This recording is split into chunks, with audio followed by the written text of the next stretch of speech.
Martha, stand by if you will. We want to ask you a few questions. As you reported, President Obama recently restored diplomatic relations with Cuba, but his successor, President-elect Donald Trump, has promised to reverse that policy. Yeah, here's what Trump said at a rally in Miami in September. We will cancel Obama's one-sided Cuban deal made by executive order if we do not get the deal we want and the deal that people living in Cuba and here deserve,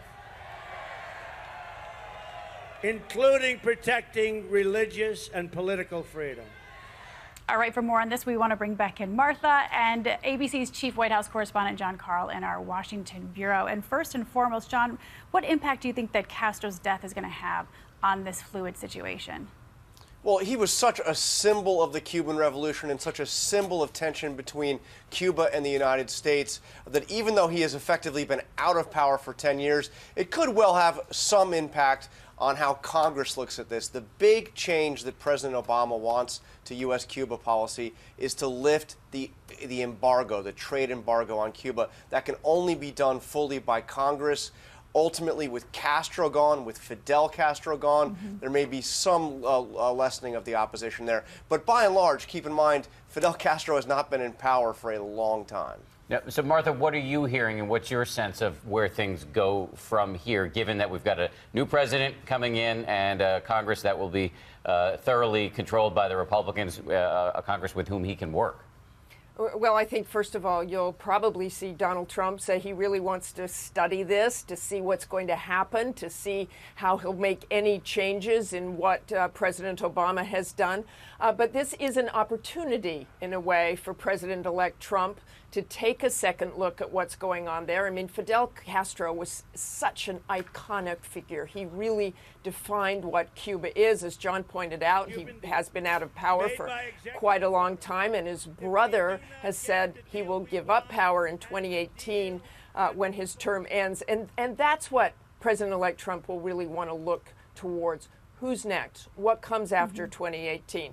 Who are the younger people who might take over and possibly a more progressive movement? But Martha and John, I mean, is there a sense, and I'll start with you, Martha, is there a sense that Raul is quite different from his brother and might be able now to have more latitude in his relations with the United States now that his older brother is gone?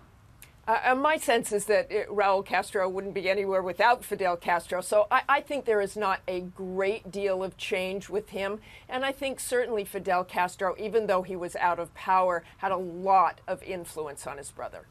You know, and I would say, Dan, on the actual policy coming from the United States, Donald Trump did promise, as you played the sound, did promise to undo what President Obama had done on Cuba. But at various points during the campaign, he said that he favored lifting the embargo. He favored continued diplomatic relations. So Trump has been kind of all over the map on this, at least during the course of the campaign.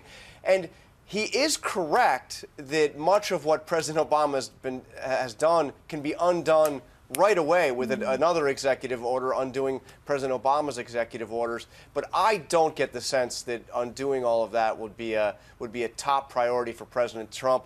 I agree with Martha that this is a perfect opportunity for him to say we are going to look at the situation, we're going to see how things have changed, and go from there. Ever the negotiator, Yes, yeah. keeping his options open. And Trump specifically asking for the freeing of those political prisoners. We're going to get more into the human rights crisis there in Cuba. But Martha and John, we want to thank you so much for your insight as usual.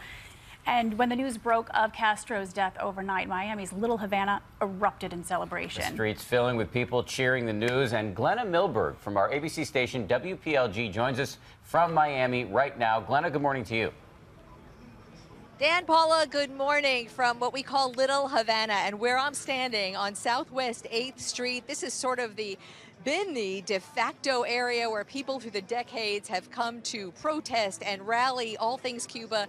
Today, this morning, for the past 5 or 6 hours, it has been the scene of a huge celebration. And so many people around the country are going to look and say, well, isn't that's so disrespectful, celebrating a human being dying. And I'm here to sort of be the voice of this community to say what the celebration is about today is possibly the beginning of freedom. for Cuba, and that freedom is such a central theme. It's a very diverse community, but very unified in coming from a place where they were not free to vote for an elected leader. Many of the people who were in the older generation who had come here in the 60s had family members murdered, politically persecuted, had families who were separated for decades. Many of the later arrivals, some came in the 80s on the Mariel boat lift. Some people chose to come in little makeshift rafts. That's how desperate their lives in Cuba were, getting in these rafts and crossing the Straits of Florida. So many thought that this day would never come in their lifetimes because, as we've heard, Fidel Castro had grown to be such a mythic figure, such an icon of the revolution. But this community now has a period at the end of their sentence and ready to move on to another chapter in what has been a really difficult life for so many people who have actually helped Miami become what it is today. Dan, Paula?